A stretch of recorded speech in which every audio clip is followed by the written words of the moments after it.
Satyabama Institute of Science and Technology, admissions open. MCR Pure Cotton Club, formals and casual shirts. பாரம்பரியமான சுவையான புது அறிமுகம் KTV True Value Bronatile. வைணவ குறியீடையோ ஒரு சைவ குறியீடையோ இவ்வளவு கேவலமாக இன்னும் சொல்ல போனால் பெண்களை அவ்வளவு கொச்சைப்படுத்தி பேசுகிறார். சிந்தனை முழுசும் மனசு முழுசும் குப்பை இருக்கிற ஒருத்தரால தான் சார் இப்படி பேச முடியும். ஆபாச பட்டிமன்றங்களை நாங்கள் நடத்துவோம், நாங்கள் இதையெல்லாம் பேசியிருக்கிறோம் என்று அவர் அதை கையாளுகிறார். அவர் கடைசியாக சொன்ன வார்த்தை தான் ரொம்ப ரொம்ப முக்கியம். இது போன்ற விஷயங்களை எல்லாம் பேசி நாங்கள் திராவிட கருத்துக்களை பரப்புவதற்காக நாங்கள் இந்த நடவடிக்கைகளை மேற்கொண்டோம். அப்போ என்ன அர்த்தம் அப்படின்னா, ஆபாசமான கருத்துக்கள் தான் திராவிட கருத்துக்கள் என்றாங்க. வேண்டுமென்றே யாரும் பேசுறதில்ல, ஸ்லிப்பாகி வந்தது இல்லைங்க. ஒரு பெரிய கதை சொல்றாருங்க. நாங்கள் அடல் சொல்லி பட்டிமன்றங்கள் நடத்துவோம். இவர் எதுக்கு எங்களுக்கு அமைச்சராக இருக்கணும் நாங்கள் எப்பயாவது பரவாயில்ல, காட்டுக்கு அமைச்சராக இருக்காரு, முன்னாடி கல்வித்துறை அமைச்சராக இருக்காரு. யோசிச்சு பாருங்க மாணவர்கள். திமுகவிலிருந்து வரக்கூடிய பதில் என்ன அப்படின்னா, நாங்கள் தான் கட்சி பதவியை பறிச்சிருக்கோம்ல. மக்கள் பணத்தை ஊழல் செய்து அந்த பணத்தில் வாழ்ந்து கொண்டிருக்கிற நீங்கள் உழைத்து சாப்பிட்டுட்டு இருக்கிற மக்களை பார்த்து நான் ஓய்ச்சின்னு சொல்லுவேன்னு சொன்னால் என்ன மாதிரியான உளவியல் இது? ஒரு அம்மா கையை பிடிச்சி எங்கள் வீட்டை பாருங்கன்னு அந்த அமைச்சர் கையை தொட்டாங்களாம். அதுக்கு பிரஸ் மீட்டில் எவ்வளவு டபுள் மீனிங்ல பேசினா இருக்கிறீங்களா சார்? மனது முழுதும் ஆபாசம் நிறைந்த, மனது முழுதும் குப்பை சிந்தனைகள் நிறைந்தவங்களால தான் சார் இப்படி பேசுவாங்க. உங்களுடைய நோக்கம் இந்து கடவுள்கள் மீது வன்மத்தை இறக்க வேண்டும். இதை பேச்சு ஏன் இதே பொன்முடி அவர்கள் ஏற்கனவே பெண்ணை பார்த்து அவருடைய எப்படி நீங்க எசித்தனமானி அப்படி மாதிரி ஒரு மாதிரி நக்கலா ஒரு பெண் என்றாலே அது ஒரு போக பொருளாக பார்க்கிற ஒரு மனோபாவத்தில் கேவலமா கொச்சையா மட்டமா ஆபாசமா பேசிட்டு இதை பகுத்தறிவுன்னு சொல்றீங்க பார்த்தீங்களா? அப்ப கேட்குற எங்களுக்கு அறிவில் நினைச்சுக்கீங்க. நீ ஆபாசமா கேவலமா மட்டமா நீ பேசுனதை பிரிண்ட் டெக்ஸ்ட்ல போட முடியாத அளவுக்கு கேவலமா பேசிடுவேன் சார். இதெல்லாம் பகுத்தறிவு சார். என்ன என்ன வழக்கு? நீங்க பொன்முடி சட்டை மேல சேறுபட்டதா 2 பேர் மேல நீங்க வழக்கு போடுறோம். அந்த 2 பேரையும் நாங்கள் விட்டுறோம், நாங்கள் வழக்கே போட மாட்டோம்னு ப்ரெஸ் மீட்டில் பொன்முடி சொன்னார். வழக்கை போட்டு அந்த கிராமத்திலிருந்து ஒவ்வொருத்தராக இதுக்கு போய் ஸ்டேஷனில் வச்சு சித்திரவதை. அதை எதிர்த்து சாலை மறியல் அந்த கிராம மக்கள் உட்கார்றாங்க. சாலை மறியல் நீங்கள் தடியடி நிறுத்தி கலைச்சிட்டீங்க. மக்களெல்லாம் வீட்டுக்கு போயிட்டாங்க. வீடு வீடாக போய் அடித்து தரன்னு எடுத்துக்கலாம். எப்படி ஒரு ஆண் போலீஸ் அத்தனை பேர் கிராம மக்கள் பார்த்தவன் எல்லாரையும் அடித்தாங்க சார். அமைச்சர் பொன்முடி அவர்களுடைய சர்ச்சை பேச்சு, அவருடைய கட்சி பறிப்பு, ஒட்டுமொத்தமாக இந்த சர்ச்சை உங்களுடைய பார்வை சார்? ஆபாசத்தின் உச்சம், அருவருப்பின் உச்சம்.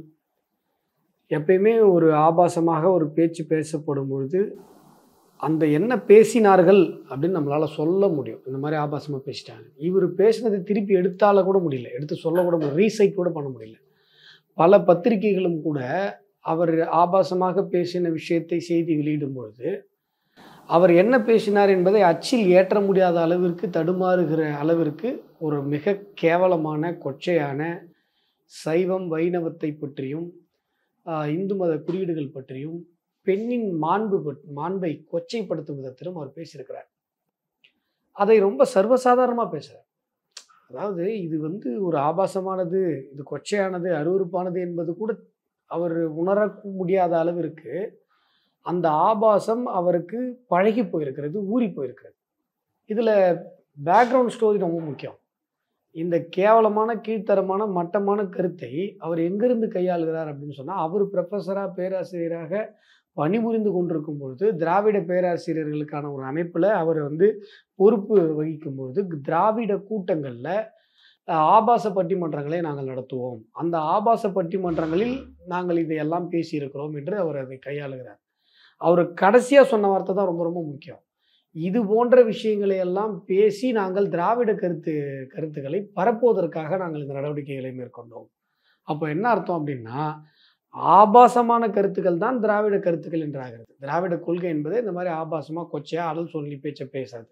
ஒன்றுமே இதுக்கு சேர்ந்த கூட்டம் தான் இந்த கூட்டம், புரியுதுங்களா? இந்த மாதிரி ஆபாசமாக டபுள் மீனிங்கில் இந்த மாதிரி பெண்களை கொச்சைப்படுத்தி பேசுவதை, அதை கேட்பதற்காக, அதை கேட்டு ரசிப்பதற்காக ஒரு என்ன சொல்றது, காம வெறியோடு கூடிய கூட்டம் தான் இந்த கூட்டம் என்பதை அவர் ஒத்துக்கொள்கிறார்.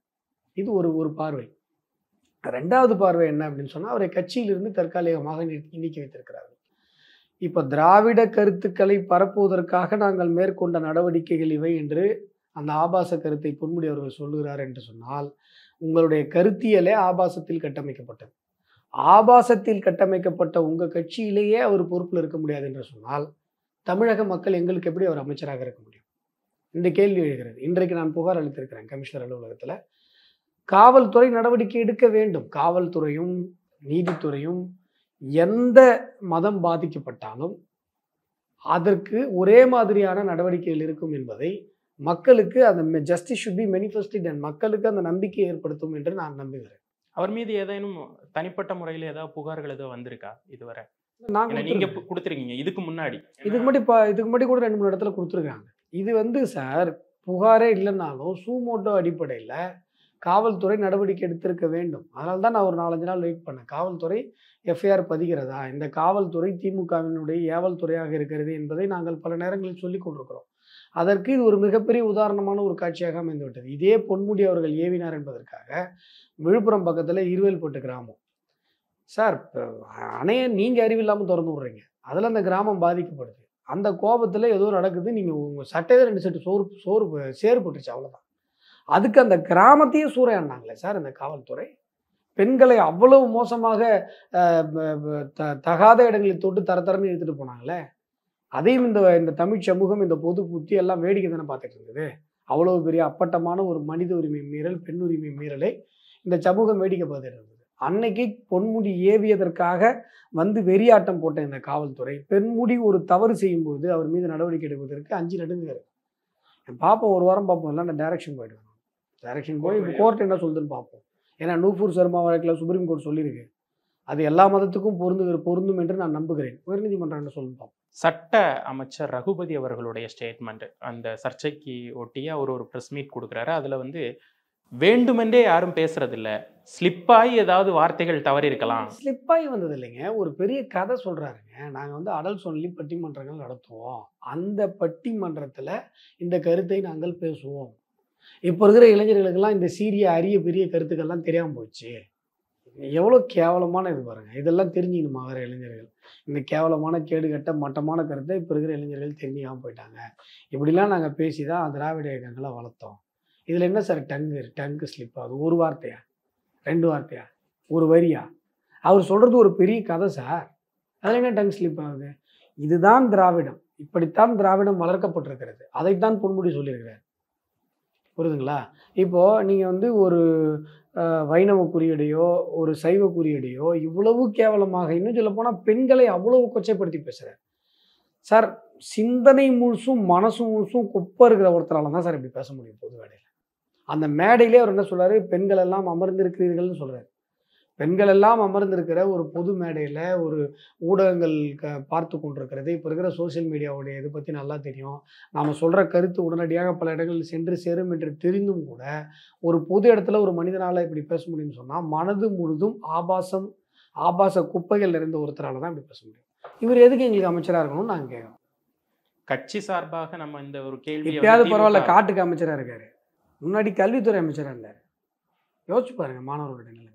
திமுக கிட்ட இந்த கேள்வியை நம்ம கேட்டோம்னா திமுகவிலிருந்து வரக்கூடிய பதில் என்ன அப்படின்னா, நாங்க தான் கட்சி பதவியை பறிச்சிருக்கோம்ல, இது ஒரு நடவடிக்கை தானே, முதல்ல எங்க சைட்ல இருந்து தானே ரொம்ப முக்கியமான ஒரு கேள்வி என்ன எழுப்புறோம் அப்படின்னு சொன்னா, இதுதான் இந்த ஆபாசங்களை பேசிதான் நாங்கள் திராவிட கருத்துக்களை முன்னெடுத்தோம் என்று சொல்லுகிறார் என்று சொன்னால் நீங்க எல்லாருமே இப்படி ஆபாசமா பேசினவங்க தான் சார். நீங்கள் மு.க. ஸ்டாலின் அவர்களும் பொன்முடி அவர்களும் ஒரே டைமில் தான் சார் வராங்க. 2 பேரும் சேம் கான்டெம்பரரி தான். இவர் பேசின மாதிரி தான் அவரும் பேசியிருப்பார். அதானே அதுக்கு பொருள்.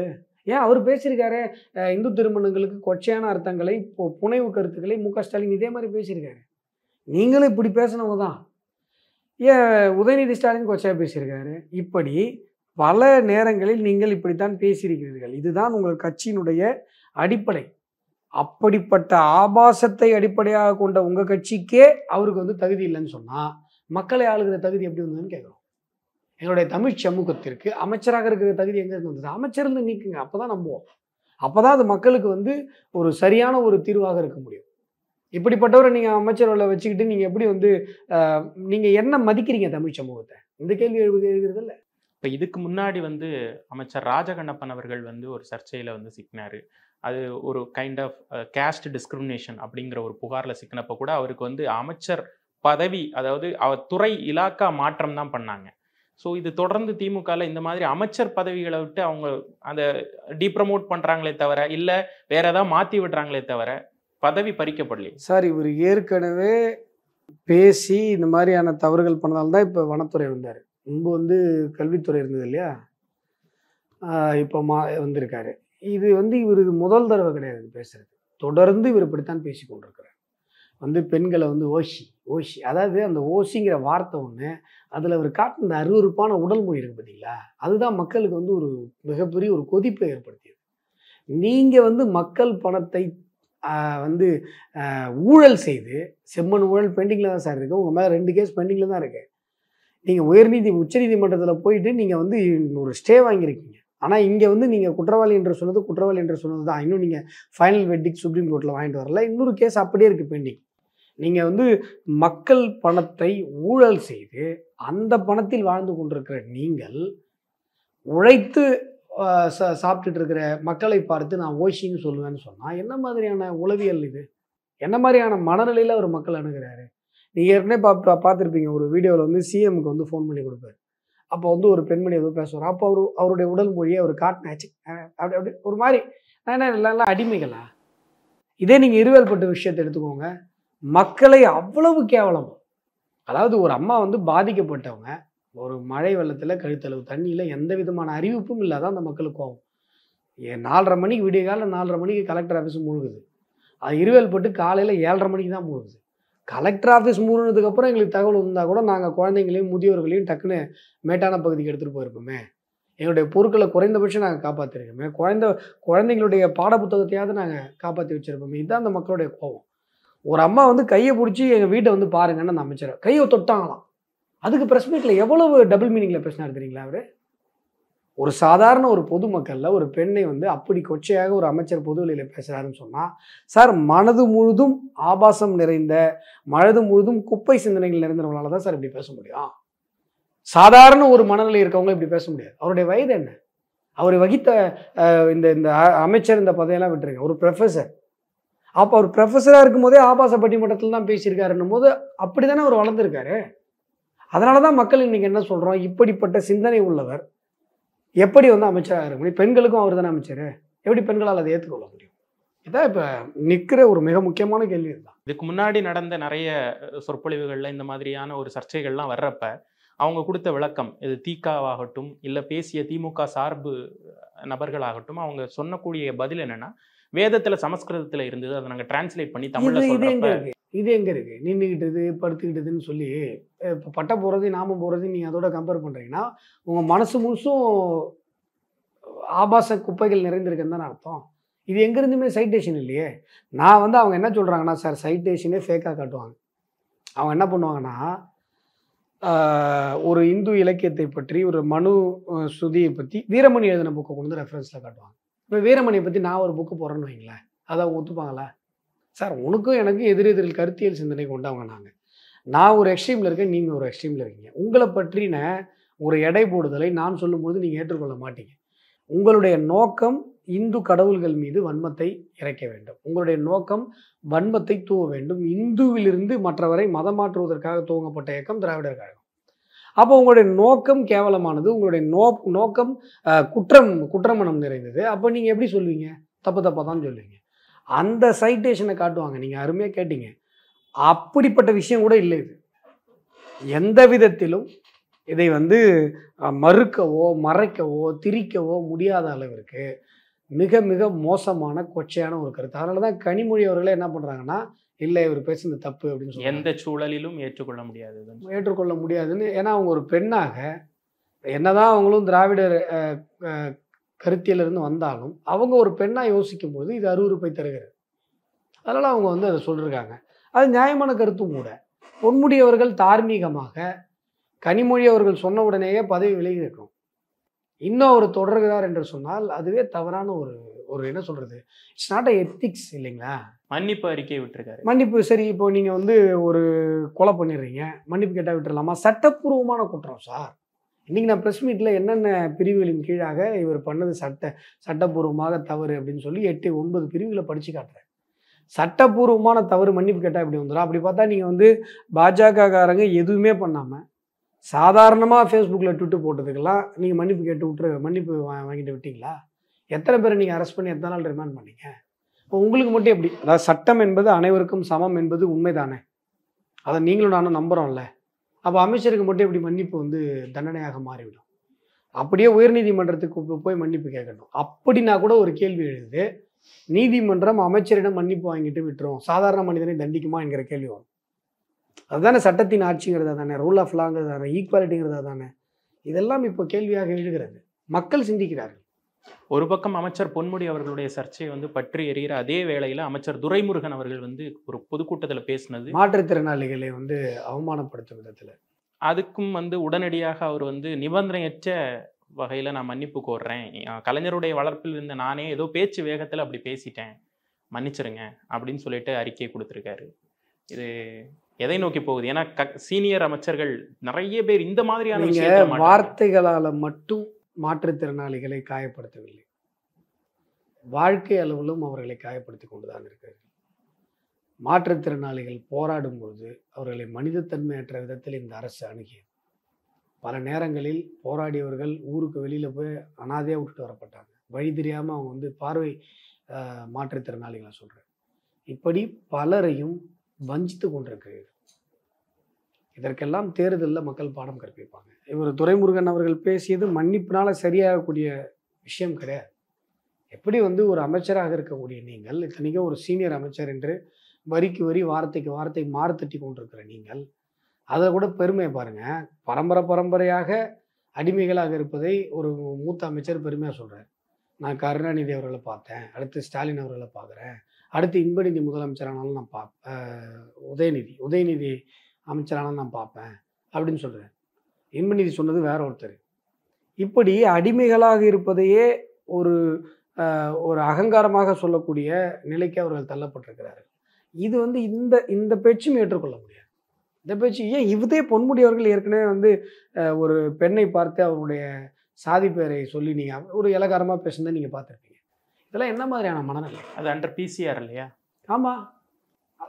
எப்படி நீங்கள் எசித்தனமா நீ ஒரு மாதிரி நக்கலாக ஒரு அவமானப்படுத்தக்கூடிய ஒரு உடல் மொழி, அந்த வார்த்தை பிரயோகம் பயன்படுத்தினார். தமிழக மக்கள் அனைவரும் அதை பார்த்து அதிர்ச்சி அடைந்தார்கள். ஆக்சுவலாக என்னென்னா சார், இது திமுகவினுடைய தொன்று தொட்டு வழக்கம். இப்போ உலகம் சுருங்கி விட்டது, சோசியல் மீடியா வந்துருச்சு. எங்கே யார் எது பேசினாலும் உடனடியாக ஒரு வீடியோ வெளில வருது, பரவுது, மக்களுக்கு தெரியுது. அதனால் இவங்கெல்லாம் மாட்டிக்கிறாங்க. ஆனால் இவங்கெல்லாம் ஹேபிச்சுவல் அஃபண்டர்ஸ், பல நாள் திருடர்கள். சோசியல் மீடியாவால் ஒரு நாள் மாட்டிக்கிறாங்க. பகுத்தறிவு, கடவுள் மறுப்பு, அந்த மாதிரியான மேடைகளில் சில உதாரணங்கள் சொல்கிறோம். அது சில சமயம் எங்கிட்டையும் தப்பு இருக்குது, ஆனால் பல உதாரணங்கள் மக்களுக்கு போய் சேரணும் தான் சொல்கிறோம். அதாவதுங்க, ஆபாசமாக கொச்சையாக பெண்களின் மாண்பை குலைக்கிற விதத்தில் பெண்கள் என்றாலே உங்களுக்கு தாய் இருக்கலாம், சகோதரிகள் இருக்கலாம், எல்லோரையும் சகோதரிகளாக பார்க்கணுன்ற ஒரு மனோபாவம் நம்முடைய பாரத கலாச்சாரத்தில் இருக்குது. இவ்வளோ விஷயங்கள் இருக்கும்போது பெண் என்றாலே அது ஒரு போகப் பொருளாக பார்க்குற ஒரு மனோபாவத்தில் கேவலமாக கொச்சையாக மட்டமாக ஆபாசமாக பேசிட்டு இதை பகுத்தறிவுன்னு சொல்கிறீங்க பார்த்தீங்களா? நீங்கள் முன்னாடி பண்ண அந்த வேலையை கூட மன்னிச்சிடலாம். இதை பகுத்தறிவுன்னு சொன்னீங்கன்னா அப்போ கேட்குற எங்களுக்கு அறிவில் நினச்சிக்கிறீங்களா? நீ ஆபாசமாக கேவலமாக மட்டமாக நீ பேசுனதை பிரிண்ட் டெக்ஸ்ட்டில் போட முடியாத அளவுக்கு கேவலமாக பேசிடுவேன் சார். இதெல்லாம் பகுத்தறிவு சார். என்ன ஆனால் அந்த மேடையில் இருக்க யாருமே அப்ஜெக்ட் பண்ணலையே. அவங்க எல்லாருமே அந்த கோஷ்டி தானே சார். சார் இவங்க எல்லாமே உள்ளே வர்றதே அவர் தான் சொல்கிறாரு, நாங்கள் இந்த மாதிரி பேசி தான் ஆளுங்களை சேர்த்தோன்னே. வழியாக இப்படி உள்ளே சேர்ந்த கூட்டம் தானே அது சார். இப்போது ஒரு அனல் சொல்லி படம் தியேட்டரில் போகுது, அதுக்கு டிக்கெட் வாங்கிட்டு உள்ளே வராங்க. அவங்க என்ன அப்ஜெக்ட் பண்ண போகிறாங்களா? என்ன இவ்வளோ அப்சீனாக இருக்குன்னு கேட்க போகிறாங்களா? அதை பார்க்க தானே உள்ளே வந்திருக்காங்க, அதை பார்த்து தானே சார் உள்ளே வராங்க. அது மாதிரி தான் இதுவும். இந்த ஆபாச பேச்சுக்களை பார்த்து அதை கேட்டு உள்ளே வந்த கூட்டம் தான் இது.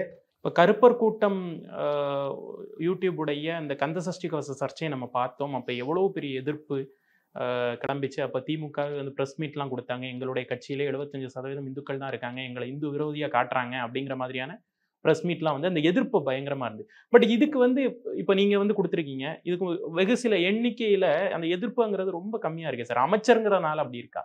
காவல்துறை முன்னெப்போதும் இல்லாத அளவிற்கு, முந்தைய ஆட்சியிலெல்லாம் இல்லாத அளவிற்கு, ஏன் இதே திமுகவினுடைய கருணாநிதி அவருடைய ஆட்சி காலத்தில் கூட இல்லாத அளவிற்கு சர்வாதிகார நடைமுறைக்கு ஒரு அடியாளாக ஏவலாக மாறி மிகப்பெரிய அளவில் வந்து செயல்பட்டு கொண்டிருக்கிறது. நீங்கள் வந்து ஆளுகிற அரசுக்கு எதிராக நீங்கள் ஒரு ட்விட்டு போட்டுற முடியாது, ஃபேஸ்புக்கில் ஒரு போஸ்ட்டு போட்டுற முடியாது. விடிய காலையில் 4 மணிக்கு 10 போலீஸ் 15 போலீஸ் உங்கள் வீட்டு வாசலில் வந்து கதவை உடைப்பாங்க. இதை உங்களால் கற்பனை பண்ணி பார்க்க முடியுதுங்களா? அப்போ நீங்கள் அடுத்த தடவை உங்களுக்கு இந்த சோஷியல் மீடியாவில் போடும்போது இந்த பயம் வரும். இதைத்தான் இந்த அரசு செய்து கொண்டிருக்கிறது. அதே போல் மீடியாக்கள், எல்லா மீடியாக்களையும் ஏதோ ஒரு விதத்தில் பயமுறுத்தியோ அல்லது பணம் கொடுத்தோ ஏதோ ஒன்று பண்ணி இவர்கள் கட்டுக்குள்ளாக வைத்திருக்கிறார்கள். இவர்கள் எதை செய்தியாக்க வேண்டும் என்று நினைக்கிறார்களோ அதுதான் செய்தியாக வேண்டும். எது பேசுபொருளாக இருக்க வேண்டும், எதை பேசணும் அப்படின்னாலும் அதுதான் பேசுபொருளாக. நீங்கள் காவல்துறை பொதுமக்கள் மீது நடத்துகிற அராஜகம் மிகப்பெரிய அளவில் இருக்குன்னு நான் தொடர்ந்து சொல்லிட்டு இருக்கேன். இதுக்கு முன்னாடி தமிழக அரசியல் வரலாற்றில் இவ்வளவு மோசமான காவல்துறை அராஜகங்கள் நடந்ததே கிடையாது. நீங்கள் எத்தனை லாக்அப் டெத்து கூட பிரதர், லாக்அப் டெத்தை விட கேவலமாக கொடூரமான பல விஷயங்கள் நடந்துட்டு. 3 உதாரணம் சொல்கிறேன். ஒன்று வந்து உங்களுக்கு தெரிஞ்சிருக்கும், சென்னையில் ஒரு கட்டிட தொழிலாளியுடைய குழந்தை, 10 வயசு குழந்தை, 5ஆம் கிளாஸ் படிக்கிற குழந்தை பாலியல் வன்முறைக்கு ஆட்படுத்தப்படுது. அந்த குழந்தைக்கு கம்ப்ளைண்ட் பண்ண போன அவங்க அப்பா அம்மாவை நிர்வாணப்படுத்தி ஒரு பெண் ஆய்வாளர் துன்புறுத்துறாரு. ஒரு லேடி இன்ஸ்பெக்டர் கம்ப்ளைண்ட் பண்ணவங்களை அடிக்கிறாங்க, நிர்வாணப்படுத்தி அடிக்கிறாங்க. உயர்நீதிமன்றம் தானாக முன்வந்து இந்த வழக்கை பதிவு செய்து தமிழக காவல்துறை மேலே எங்களுக்கு நம்பிக்கை இல்லை, ஏன்னா அக்யூஸ்டே தமிழக காவல்துறை தான், அப்போ நீங்கள் வந்து இதை நீங்கள் விசாரித்தா சரியாக இருக்காது, சிபிஐ விசாரிக்கணும்னு சொல்லும்போது இந்த வழக்கை அவசரமாக பல்வேறு விதமான பிரயத்தனங்களை கையாண்டு உச்சநீதிமன்றம் வரைக்கும் போய் பல லட்சங்கள் செலவு செய்து பெரிய சீனியர் கவுன்சிலை வச்சு ஸ்டே வாங்கிட்டு வராங்க. அடுத்து அந்த இருவேல்பட்டு பிரச்சனை. இருவேல்பட்டில் என்ன வழக்கு? நீங்கள் பொன்முடி சட்டை மேலே சேறுபட்டதாக 2 பேர் மேலே நீங்கள் வழக்கு போட்டிருந்தீங்க. அந்த 2 பேரையும் நாங்கள் விட்டுறோம், நாங்கள் வழக்கே போட மாட்டோம்னு ப்ரெஸ் மீட்டில் பொன்முடி சொன்னார். வழக்கை போட்டுட்டு அந்த வழக்கில் இத்தனைக்கும் பெயில் நாங்கள் போடுறோம், நான் தான் போட்டேன். பெயில் வந்து இங்கே டிஸ்மிஸ் ஆகுது நீதிமன்றத்தில். உடனடியாக அந்த கிராமத்திலேருந்து ஒவ்வொருத்தராக எடுத்துகிட்டு போய் ஸ்டேஷனில் வச்சு சித்திரவதை பண்ணுறாங்க. அதை எதிர்த்து சாலை மறியல் அந்த கிராம மக்கள் உட்காடுறாங்க. சாலை மறியல் நீங்கள் தடியடி நடத்தி கலைச்சிட்டிங்க, மக்களெல்லாம் வீட்டுக்கு போயிட்டாங்க. வீடு வீடாக போய் அடித்து தரன்னு எடுத்துகிட்டு போகிறாங்க. எஃப்ஐஆரில் இருந்தவங்க ஒரு லேடி எக்ஸ்ன்னு வச்சுக்கோங்க, அவங்க அக்காவை பிடிச்சி தரன்னு எடுத்துகிட்டு போகுது போலீஸ். அந்த வீடியோ தான் நான் வெளியிட்டேன். குற்றவாளி ஒருத்தங்க, அவங்க அக்காவை எப்படி சார் நீங்கள் தரன்னு பிடிச்சிட்டு போவீங்க? அது ஒரு பெண்ணை கைது செய்யணும்னா ஆண் போலீஸ் வரணுன்ற அடிப்படை அறிவு கூட அவங்களுக்கு இருக்காது காவல்துறைக்கு. எப்படி ஒரு ஆண் போலீஸ் அத்தனை பேர் கிராம மக்கள் பார்த்தவன் எல்லாரையும் அடித்தாங்க சார் அன்றைக்கி. அதுக்கப்புறம் ஒரு கிட்டத்தட்ட ஒரு 2-3 நாட்கள் அறிவிக்கப்படாத 144 அந்த கிராமத்தில் யாரும் வீட்டை விட்டு வெளில வர முடியாது. நைட்டில் போய் 10 மணிக்கு மேலே லேடிஸ் தனியார் இருக்கிற வீட்டில் போய் டப்பான்னு கதவை அடித்து தட்டுறது. காவல்துறை பண்ண அராஜகங்கள் சாதாரணமான அராஜகங்களாக அங்கே பண்ணாங்க. நான் கவர்னர்கிட்ட போய் கம்ப்ளைண்ட் பண்ணி ஹியூமன் ரைட்ஸ் போனதுக்கப்புறம் தான் அந்த அட்ராசிட்டிஸ் நிமிச்சு. இப்போ நீங்கள் போன வாரம் பாருங்கள், தஞ்சாவூர் பக்கத்தில் நடுக்காவேரி பார்க்கணும்னு நினைக்கிறேன், அந்த ஸ்டேஷனில் ஒரு பெண் ஆய்வாளர் ஷர்மிலான்னு சொல்லிட்டு சார், ஒரு சொந்தக்காரங்களுக்குள்ள இத்தனைக்கும் பிசிஆர் அந்த பெண் ஆய்வாளர் மேலே போட்டிருக்கணும் சார், போடலை. 2 பேர் அவங்களாம் ரிலேட்டிவ்ஸ் தான், 2 பேருக்குள்ளே ஏதோ ஒரு தகராறு. இன்னும் சொல்ல போனால் அந்த டாஸ்மார்க்லேருந்து வாங்கி வந்து பிளாக்ல வைப்பாங்க தெரியுங்களா, அந்த அந்த அந்த மாதிரி விற்கிற ஒரு நபருக்கும் இன்னொரு பையனுக்கும் தகராறு. அவரு கம்ப்ளைண்ட் பண்ணிடுறாரு. இந்த பையனை கொண்டு வந்து ஸ்டேஷனில் வச்சிடுறாங்க. கம்ப்ளைண்ட் பண்ண உடனே அப்புறம் என்ன பண்ணிடுறாருன்னா வாபஸ் வாங்கிடுறாரு. வேணாங்க, இதில் வாய் தகராறு தாங்க, வாபஸ். அந்த காவல் நிலையத்தில் வைக்கப்பட்டிருக்கிற அந்த இளைஞனுடைய சகோதரிகள் 2 பேர் வராங்க. அம்மா கம்ப்ளைண்ட் பண்ணவனே வாபஸ் வாங்கிட்டாங்க, விட்டுருங்க எங்கள் அண்ணனை, ஏன் இந்த மாதிரி பண்ணுறீங்க? நான் வந்து அந்த பொண்ணு வந்து டிஎன்பிசிக்கு படிச்சுட்டு இருக்கு, அவங்க இன்னொரு சகோதரிக்கு வந்து பெண் பார்க்க வராங்க அடுத்த வாரம், கல்யாணமே நின்று போயிடும், தயவு செஞ்சு விட்டுருங்கன்னு கெஞ்சுறாங்க. இப்போ என்ன, உனக்கு கம்ப்ளைண்ட் வாபஸ் வாங்கிட்டான் அவ்வளோதானே? ஒரு அருவாளை கையில் கொடுத்து ஆயுதம் வச்சுருந்தான்னு ஒரு பொய் வழக்கு போடுறாங்க. அந்த பொண்ணுங்க 2 பேரும் ஸ்டேஷன்லேயே பூச்சி மருந்து குடிச்சிட்டு சாகுறாங்க, பூச்சி மருந்து குடிக்கிறாங்க. 1 மணி நேரம் அந்த பெண்கள் அங்கேயே வந்து உயிருக்கு போராடி கொண்டிருக்கும்போது ஒரு காவலர் கூட குறைந்தபட்சம் மருத்துவ உதவி கூட செய்யலை. அப்புறம் சுற்றி இருக்கிறவங்க 1 மணி நேரம் கழிச்சு ஆம்புலன்ஸுக்கு ஃபோன் பண்ணி 2 பேரை கூட்டு போய் அதில் ஒரு பொண்ணு செத்து போச்சு, ஒரு பொண்ணு உயிருக்கு போராடிட்டு. இது மாதிரி ஒரு கொடுமையான ஒரு காட்சியை திரைப்படத்திலேயாவது நீங்கள் பார்த்துருக்கீங்களா? இந்த ஜெய் பீம்னு ஒரு படம் வந்தது. அதில் ஆக்சுவலாக நடந்தது பாதி உண்மை பாதி புனைவு. ஆனால் அதில் பாதிக்கப்பட்ட இருளர் சமூகம் உண்மை. பார்த்துட்டு நமக்குலாம் எப்படி இருந்தது? ஐயோ இப்படி பண்ணியிருக்காங்களே. எப்போ? 90s. அப்போ இப்போ நடக்குது. எங்கே சார் வச்சுக்கிட்டீங்க உங்கள் மூஞ்செல்லாம்? படத்தை பார்த்துன்னு பொங்கன கோஷ்டிலாம் எங்கே சார் போச்சு? ஐயோ என்னென்ன பாஷையில் எப்படிலாம் கத்துனாங்க. இப்போ எங்கே போனீங்கல்லாம்? இதே சந்துரு நீதி அரசர் எங்கே போனார்? அந்த வழக்கு அவர் நடத்தலை. அந்த ஜெய் பீம் அந்த கதையில் உயர்நீதிமன்றத்தில் தான் அவர் வழக்கு நடத்தினார். ஒரே அந்த படத்தில் மொத்த கேஸையும் அவரே நடத்தின மாதிரிலாம் பில்டப் பண்ணிருப்பாங்க. அதையும் அவர் கொஞ்சம் கூட கூச்சமே இல்லாமல் ஏற்றுக்கிட்டார். நானாக தான் சத்தியமாக ஏற்றுக்க மாட்டேன். அடுத்தவங்க நடத்தின கேஸுக்கு நான் கட்டிட்டு எடுத்துக்க மாட்டேன். அது அவருடைய பர்சனல் விட்டுருங்க. இப்போ எங்கே போனீங்க? காவல் நிலையத்தில் 2 பெண்கள் விஷம் குடிச்சிட்டு உயிருக்கு போராடி துடிச்சு கண்ணு சொருகி செத்து போயிருக்காங்க சார். ஒருத்தங்க செத்துட்டாங்க, ஒருத்தங்க ஹாஸ்பிட்டல். எவ்வளவு மோசமான ஒரு ஆட்டிடியூட் இருந்திருந்தா அந்த ஷர்மிளாங்கிற அந்த பெண் ஆய்வாளர் இதை செஞ்சிருப்பாங்க. ஒரு பொய் கேஸ் நீ போடுற, கம்ப்ளைண்ட்டை வாபஸ் வாங்கினதுக்கு அப்புறமும் புட்டப் கேஸ் போடுற, அந்த பொண்ணுங்க விஷம் குடிச்சதுக்கு அப்புறமும் செத்தா சாவுங்கன்ற. மக்கள் மேலே முதல்ல அவங்க கொடுக்குற சம்பளம், நாங்கள் கொடுக்குற வரி பணத்தில் தானே நீ சம்பளம் வாங்குற. மக்கள் மேலே மரியாதை வேணாவா? சரி, இவ்வளவையும் பண்ண ஒரு பெண் இன்ஸ்பெக்டருக்கு என்ன தண்டனை கொடுத்துருப்பாங்கன்னு நீங்கள் நினைக்கிறீங்க? சொல்லுங்கள். நியாயமாக பிசிஆர் வழக்கு பதிஞ்சிருக்கணுன்றது. பாதிக்கப்பட்டவங்க பட்டியல் சமூகத்துக்குள்ளே வராங்க, பிசிஆர் போட்டிருக்கணும். போடலை. குறைந்தபட்ச சஸ்பென்ஷன் இல்லை, புனிட்டிவ் டிரான்ஸ்ஃபரு இல்லை, காத்திருப்போர் பட்டியலுக்கு வச்சுருக்காங்க. அதான் அந்த தண்டனை. அதாவது இந்த குழந்தைங்கெல்லாம் பஃப்பில் போட்டு அடிப்பாங்க தெரியுங்களா, அது மாதிரி ஒரு தண்டனை கொடுத்துருக்குறாங்க. வழக்கு கூட போடலை, தற்கொலைக்கு தூண்டுதல் வழக்கு கூட போடலை, பிசிஆர் வழக்கு கூட போடலை. எப்படி? இப்படி காவல் நிலையத்திற்கு புகார் அளிக்க போகிற மக்கள் மிகப்பெரிய அளவில் தாக்கப்படுறாங்க. இதெல்லாம் வெளியில வந்த செய்தி.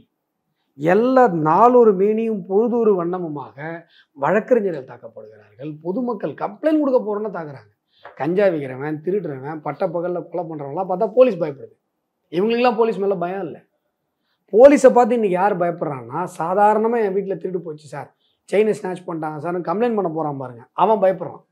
இது ஆட்சியா சார் இது? ஸோ உங்களுடைய புகாருடைய முகாந்திரம், கோரிக்கை, நீங்கள் வைக்கக்கூடிய கோரிக்கை சார்? நான் எந்தெந்த ப்ரொவிஷனில் பாரதிய நியாய சட்டத்தின் அடிப்படையில் பொன்முடி அவர்கள் பேசியது குற்றம் என்பதை விலக்கி சொல்லியிருக்கிறேன். என்னோடய கம்ப்ளைண்ட் என்றைக்குமே டீட்டெயில்டாக தான் இருக்கும். இன்றைக்கி இல்லை, கிட்ட 10 வருஷமாக அந்த மாதிரி பல பேர்கிட்ட நாங்கள் இந்த சட்டப்பூர்வமான போராட்டங்களை நடத்தியிருக்கிறேன். பல நேரங்களில் நான் கொடுத்த கம்ப்ளைண்ட் அப்படியே செக்ஷன் மாறாமல் எஃப்ஐஆரில் வந்திருக்கு. திருமாவளவன் அவர்கள் மேலாம் மனுசூரியத்தில் கொடுத்தப்போ அப்படியே வந்தது. ஏன்னா அதை நம்ம அனலைஸ் பண்ணி தான் கொடுக்குறோம். ஒரு பிரிவினரது மனதை புண்படுத்தி அதன் மூலமாக பொது அமைதியை குலைக்க முயற்சித்திருக்கிறார், கலவரத்தை தூண்ட முயற்சித்திருக்கிறார். ஒரு குறிப்பிட்ட ஒரு மதத்தின் மீதான வன்மத்தை அவர் விதைத்திருக்கிறார், வன்மமான கருத்துக்களை பேசியிருக்கிறார், பெண்களின் மாண்பை குலைக்கும் விதத்தில் பேசியிருக்கிறார். இவையெல்லாம் சட்டப்பூர்வமான குற்றங்கள். நீங்கள் மன்னிப்பு கேட்கறதெல்லாம் உங்களுடைய பொது அரசியல் வாழ்க்கை, நீங்கள் மன்னிப்பு கேட்டு தான் ஆகணும். பொது வழியில் தப்பு பண்ணிட்டு மன்னிப்பு கேட்டதே ஒரு பெரிய கிரெடிட் மாதிரி பேசக்கூடாது. ஆனால் நீங்கள் சட்டப்பூர்வமான செய்த தவறிற்கு நீங்கள் சட்டத்தை எதிர்கொண்டாக வேண்டும், சட்டப்பூர்வமான நடைமுறையை நீங்கள் எதிர்கொண்டாக வேண்டும். அதுதான் நியாயம். நிறைய விஷயங்கள் பகிர்ந்துக்கிட்டீங்க சார், ரொம்ப நன்றி. Satyabama Institute of Science and Technology, admissions open. MCR Pure Cotton Club, formals and casual shirts. பாரம்பரியமான சுவையான புது அறிமுகம் KTV True Value Bronatile.